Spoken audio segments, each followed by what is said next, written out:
Hey guys, and welcome to another episode of Ireland Crimes and Mysteries. I want to thank you for joining me today, and if you're a returning listener, I want to say a big thank you for your continued support. If this is your first time listening to my podcast, welcome. It's great to have you on board. So without further ado, let's get started on today's story. Ireland Crimes and Mysteries is presented by GoLoud, Ireland's leading audio publisher and the home of Irish podcasts. Find new episodes on the podcast first on the GoLoud app and on your favourite podcast platform. Christina Lyons was born in 1932 in Rahan Parish in the barony of Fermoy, about 3 kilometres from Mallow in County Cork. Within her family, she was affectionately known as Nullig because she was born on Christmas Eve. She grew up in rural Cork in a close Catholic family and attended school locally. She later went on to St Mary's Secondary School in Mallow. People who spoke about her later described her as gentle, warm and good-humoured. Someone who was easy to be around and who took her faith seriously from an early age. In 1950, at about 18 years of age, she entered the Order of the Daughters of Our Lady of the Sacred Heart. When she took her vows, she received the religious name Sr Philomena Lyons, a name she would use for the rest of her life.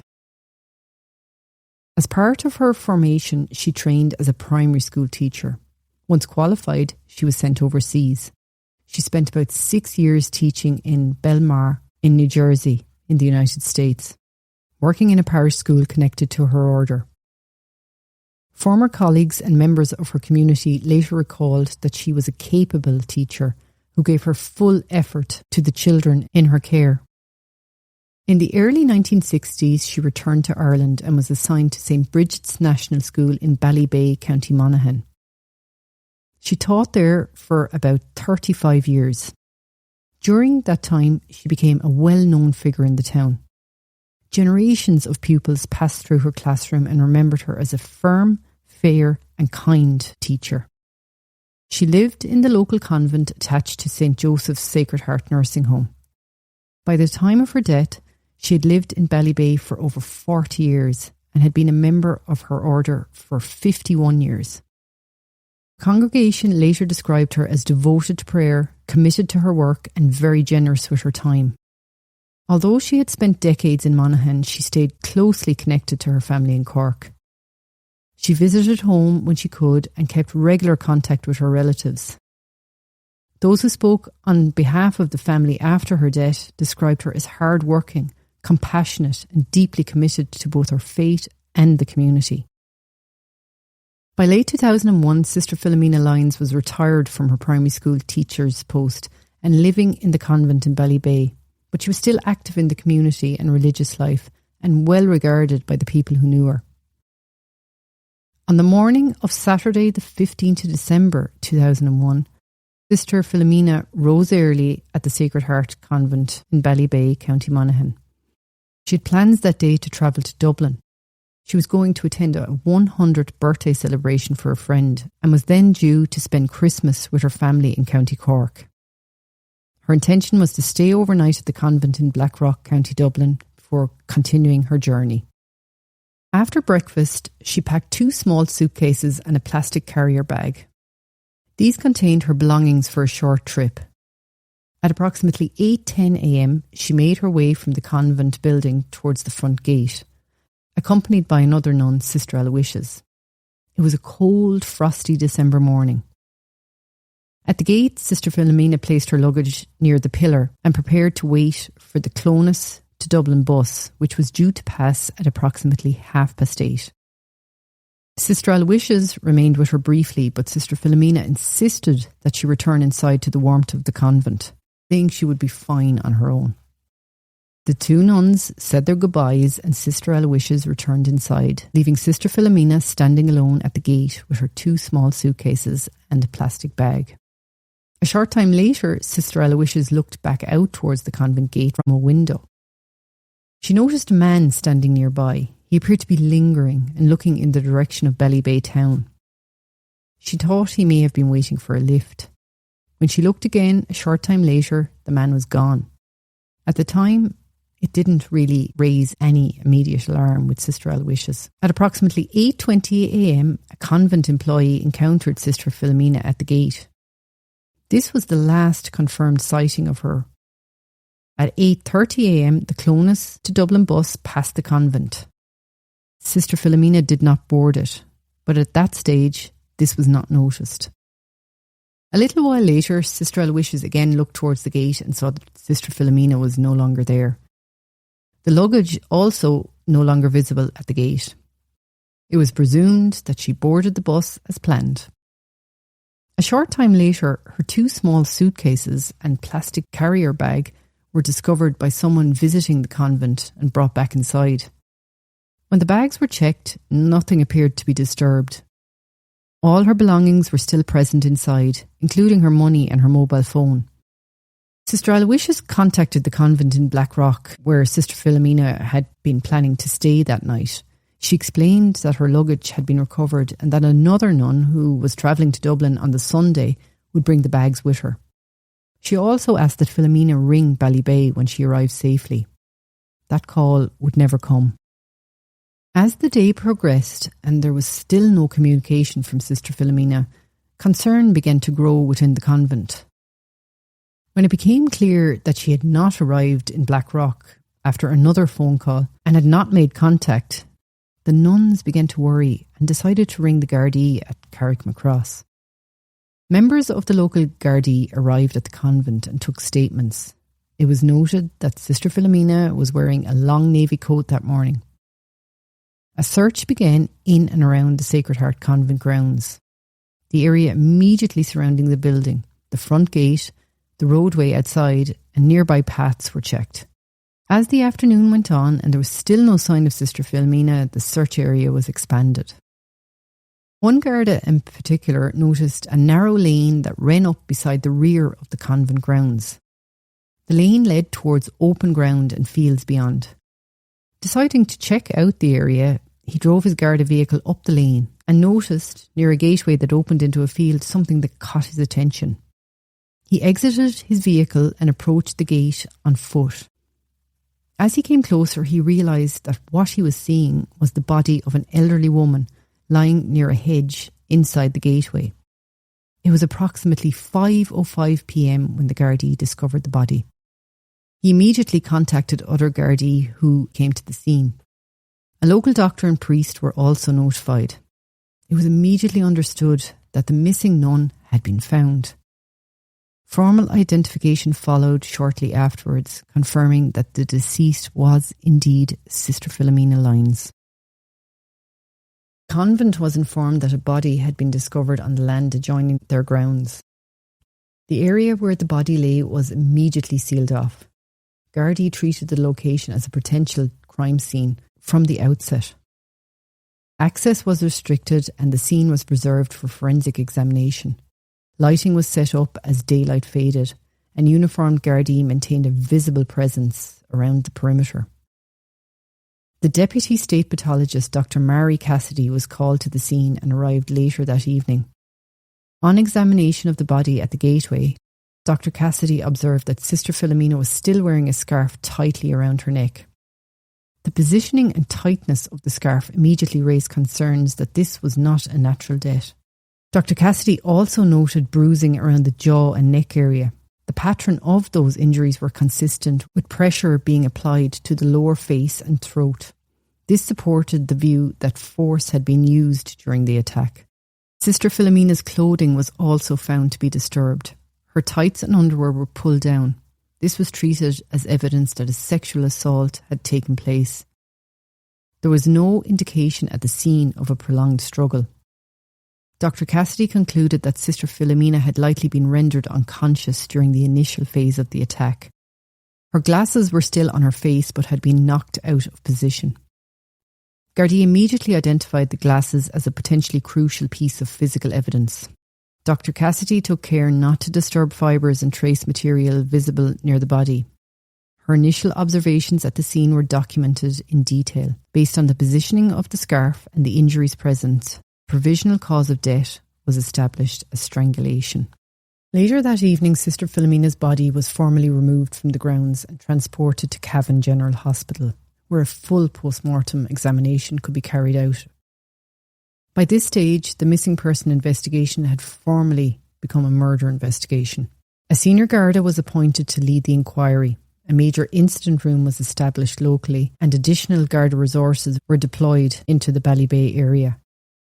Gardaí began compiling a timeline of Sister Philomena's movements from the moment she left the convent gates that morning. Attention was immediately focused on the area around the convent gateway where she was last seen alive. They were particularly interested in any sightings of unusual activity around the gates between 8:10 and 8:30 a.m. that morning. They began making immediate inquiries with convent staff and residents in the surrounding area. Statements were taken from Sister Aloysius and from the convent employee who had spoken with Sister Philomena earlier that morning. These statements established a narrow time window in which the attack must have occurred.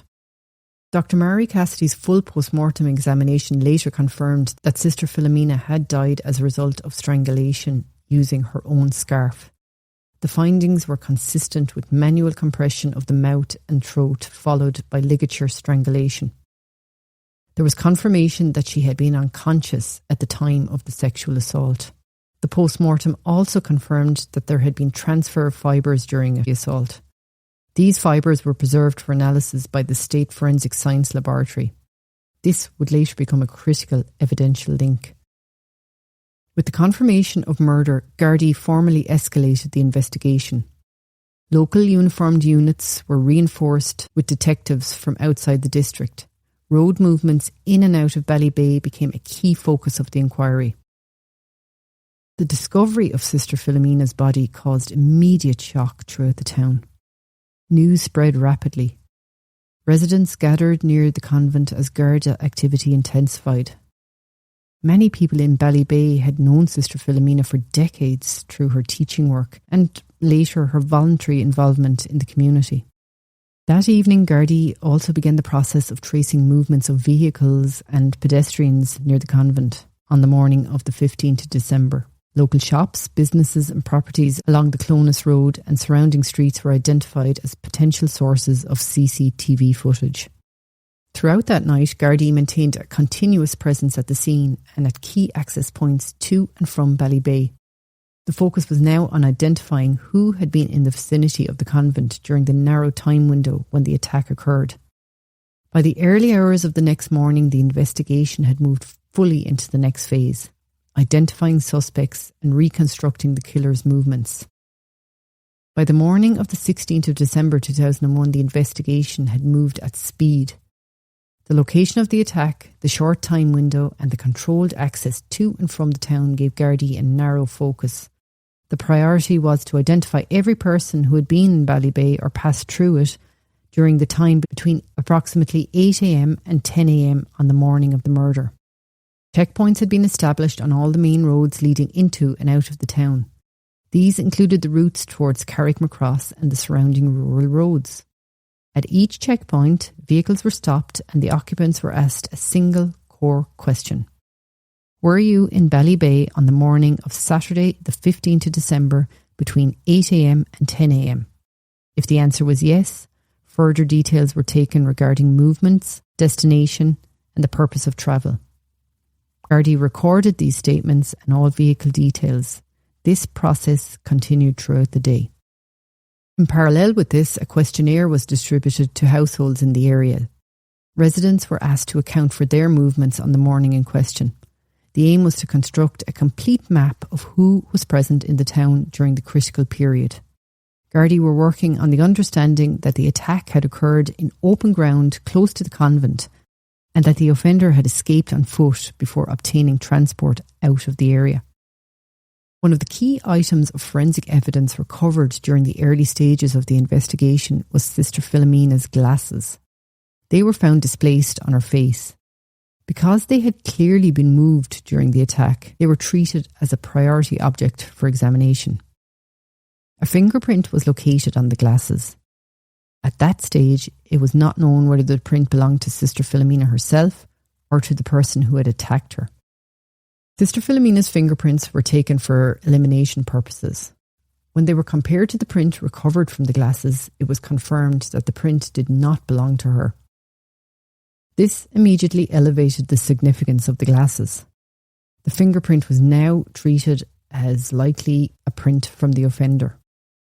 As Gardaí continued checkpoints and statement taking, one particular stop drew their attention. A car carrying 3 young men approached a checkpoint.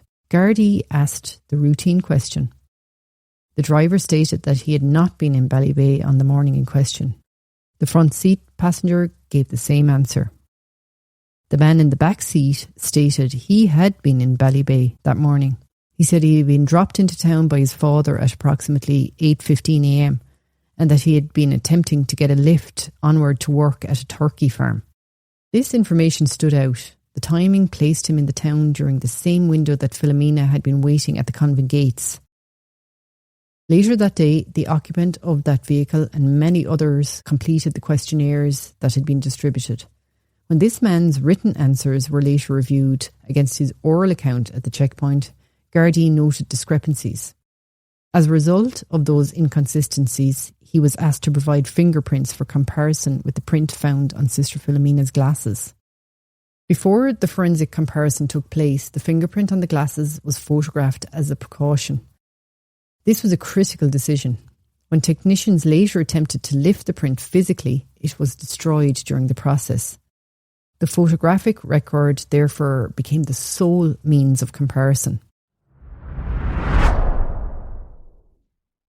On the evening of the 18th of December 2001, Gardaí received confirmation that the fingerprint from the glasses matched the prints provided by the young man who had earlier stated he was in Ballybay that morning. This established the first direct physical link between a suspect and the scene of the murder. Following morning, at approximately 6:15 a.m. on the 19th of December 2001, Gardaí arrived at the suspect's home, located approximately 10 kilometres outside Ballybay. He was arrested and taken into custody. As the investigation progressed, Gardaí reconstructed his movements on the night before the murder and on the morning itself. Evidence established that on the night of the 14th of December he had been drinking alcohol. It was later confirmed that he had consumed blue vodka mixed with Red Bull, along with other drinks. He did not return to his own home that night. Instead, he stayed overnight at the home of his girlfriend in Cootehill, County Cavan, where she lived with her parents. They had been in a relationship for approximately 2 years at this point. The following morning, his mother became aware that he had not returned home and that he was late for work. She contacted his father. His father then drove to Cootehill to collect him. He was picked up from the girlfriend's home and dropped on Main Street in Ballybay at approximately 8:15 a.m. so that he could attempt to get a lift onwards to work.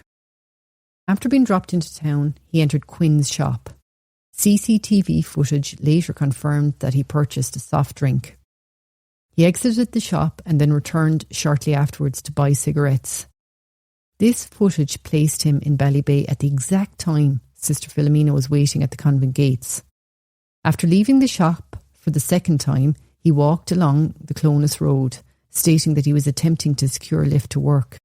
This route placed him within close proximity of the convent grounds during the same time window as the attack. Following his arrest, further forensic testing was carried out. A sample of staining taken from the jeans he had been wearing on the morning of the murder were examined. That sample was later matched to staining found on Sister Philomena's clothing. Fibres recovered from the scene were also found to be consistent with his clothing. During interviews, he admitted that he had been in Ballybay that morning. He provided varying accounts of what had occurred after that point. He admitted to strangling Sister Philomena with her own scarf. He denied sexual assault during initial questioning. Gardaí formed the view that the strangulation was carried out to prevent identification. A psychiatric assessment was commissioned shortly after his arrest. He was found to be legally sane. He had no known mental health history. He had no previous criminal convictions and was not previously known to Gardaí. On the 20th of December 2001, Keelan Heron, the man accused of murdering Sister Philomena Long, first appeared in court in Carrickmacross. A large crowd of local residents and media were present. The community, which was still reeling from the murder of a well-known and respected nun, was further shocked to learn that the person charged was a teenager from the local area. He was granted legal aid and remanded in custody. Sister Philomena's funeral took place at St Patrick's Church in Ballybay. The church was full, and large numbers of people stood outside in the cold to pay their respects. Representatives of both the President and the Taoiseach were present through senior officials. The evidence left little doubt. The physical evidence linked him to the scene. A formal charge had been brought, and the case was now on the path towards trial. Following the arrest, the investigation shifted fully into forensic examination and formal interviews. Gardaí now had a suspect in custody and physical evidence linking him to the scene. The focus became establishing exactly what had happened in the fields behind the convent and in what sequence. The cause of death had been determined to be strangulation. Injuries on her lower limbs, along with the condition of her clothing, indicated sexual assault occurred while she was unconscious. There was no evidence of a prolonged struggle. This supported the conclusion that she had been rendered unconscious quickly after the initial attack. Sister Philomena had been found lying on her back near the hedge inside the gateway. Her glasses had been displaced, but still on her face. This displacement was consistent with a sudden physical assault. The scarf used to strangle her was found to be tightly knotted and caught under her veil. This was not consistent with any form of self-inflicted injury. The positioning of the scarf, the force involved, and the location of the injuries confirmed that the scarf had been applied by another person. Keelan Hearn stated that he had waited in the town that morning after being dropped off by his father. He admitted that he was standing near the convent gates shortly after Sister Aloysius had left. He admitted that he approached Sister Philomena from behind and placed one hand over her mouth and his arm around her neck. He stated that he dragged her backwards into the convent grounds, through the laneway and into the field beyond the hedge. He stated that the scarf she had been wearing was used to complete the strangulation. He initially denied sexual assault, but later admitted that Sister Philomena had been unconscious at the time of the sexual act. Gardaí formed the view that Sister Philomena was not the person he originally intended to target that morning. It was established that a young Lithuanian woman who worked as a carer at the convent passed him shortly before the attack. It was believed that she had been his intended target. A man clearing frost from his car windscreen nearby caused him to halt at that point, allowing the lady to safely enter the convent. Having missed his opportunity, his focus shifted to Sister Philomena, who was now standing alone at the gates. This sequence explained the sudden and opportunistic nature of the attack and the absence of any prior connection between Sister Philomena and the suspect. It was confirmed that she did not know him and had never taught him during her years as a teacher. Following the attack, he admitted that he fled through the fields behind the convent and made his way towards the Castleblaney Road. He then formed a plan to escape the area by obtaining lifts. He admitted that he did not go to work that day. Instead, he travelled home by a series of lifts. He arrived back at his home and went to sleep, later that evening meeting his girlfriend. Fingerprint evidence remained central to the case. Because the physical lift of the print had been destroyed during the forensic processing, the photographic image became critical. That image was used to confirm the match.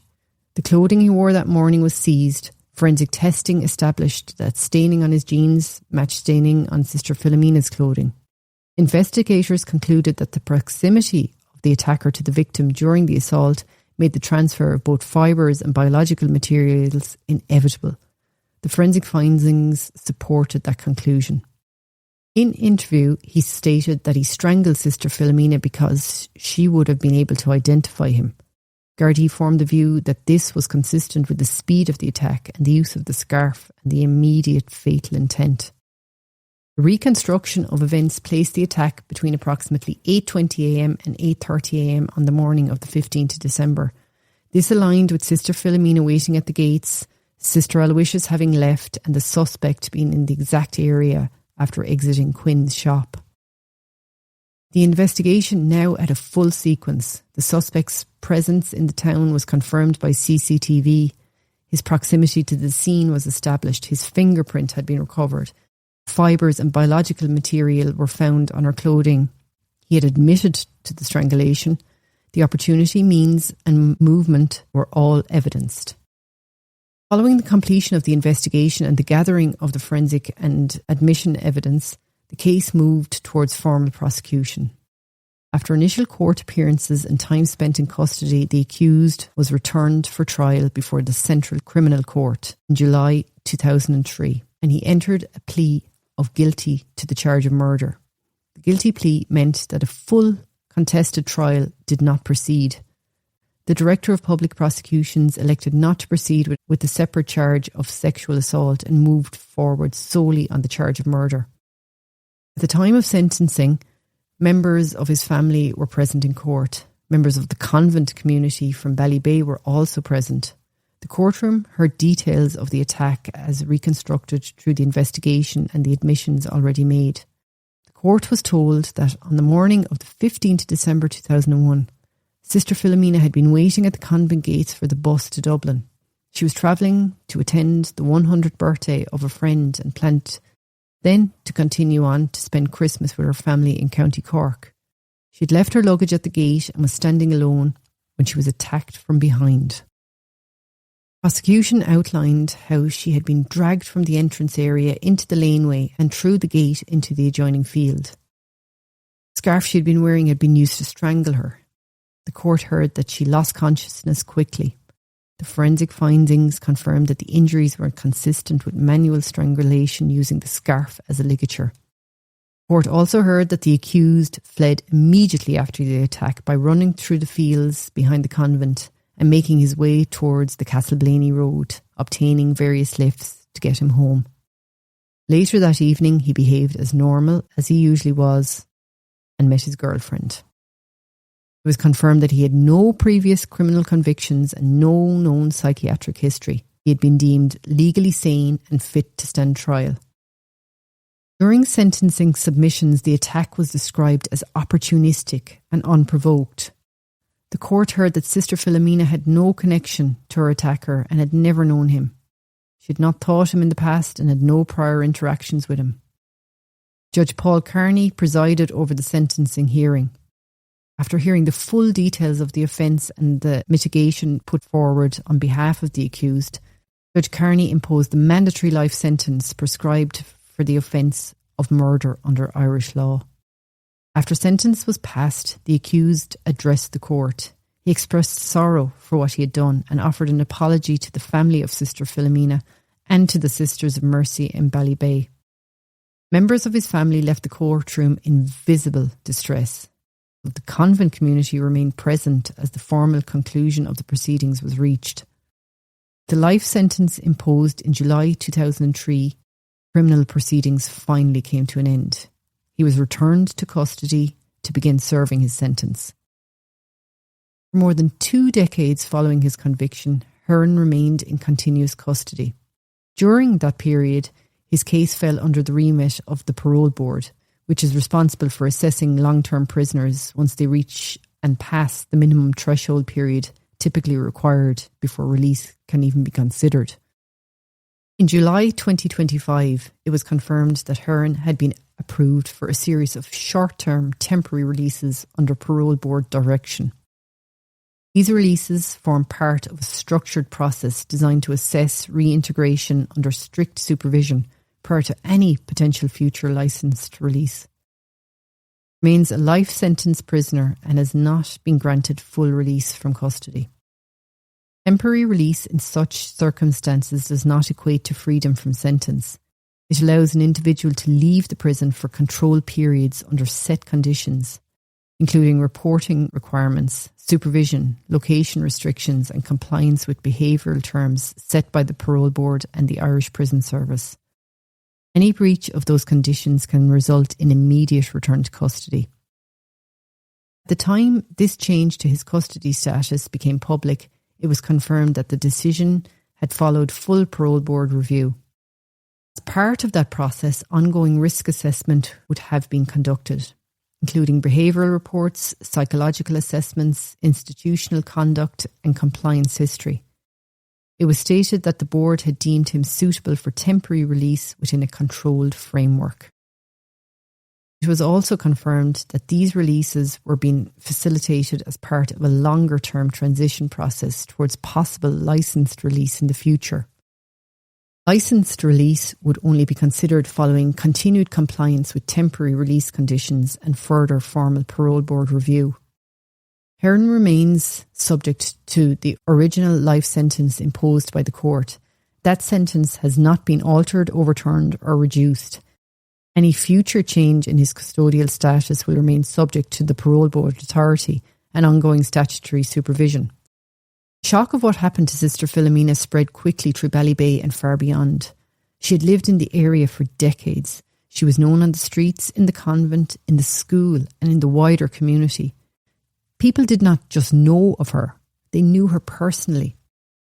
There was disbelief that such violence could occur in a place so familiar and so tightly bound. Ballybay is a place where people know everybody, regular faces are recognised, where movements are routine. The idea that an attack of this nature could happen in the open, in the morning near the convent gate, shook that sense of safety. Former pupils began to come forward in the days that followed. Many were now obviously adults. Some were parents themselves. They spoke publicly about the teacher they remembered from their childhood. The descriptions were consistent. Kind but firm, fair, patient. A woman who took her responsibilities seriously and who treated children with care and respect. For many, she had been their first teacher. For others, she had been the one who kept order in the classroom while still making it a place that felt safe. Messages came from abroad as well, particularly from those who had known her in the United States during her years there. People who had not seen her for decades still remembered her clearly. That alone tells its own story. Not everyone leaves that kind of mark. But in the convent there was deep grief, but also quite dignity. The sisters spoke of her as someone who was steady in her faith, consistent in her routine and generous with her time. It was a natural progression after she retired, simply the next step in a life dedicated to helping others, to start volunteering. Her family, grief did not move on once the headlines faded. Sister Philomena's loss did not resolve with the court sentences or prison terms. It became part of the shape of a family going forward. There was no wider meaning to draw from what happened to her. There was no lesson that makes it make sense. What remains is a woman who lived a full working life in the service of others and whose life ended in such a cruel way. When I tell stories like this, it is easy for the scale of the crime to overshadow the person at the centre of it. But Sister Philomena was not defined by how she died. She was defined by how she lived, by the classrooms she ran, by the children she taught, by the people she helped, by the quiet consistency of her life. And that is how she should be remembered. So guys, that's it for today's episode of the Ireland Crimes and Mysteries podcast. Again, thanks for your listenership, and don't forget to subscribe to the show and hit that auto download so you never miss an episode. Until the next time, keep your eyes open and your mind curious. This podcast has been compiled from information gathered in the public sphere, like news articles, documentaries and open source material that can be found on the web. Everything in this podcast is alleged unless a conviction has taken place.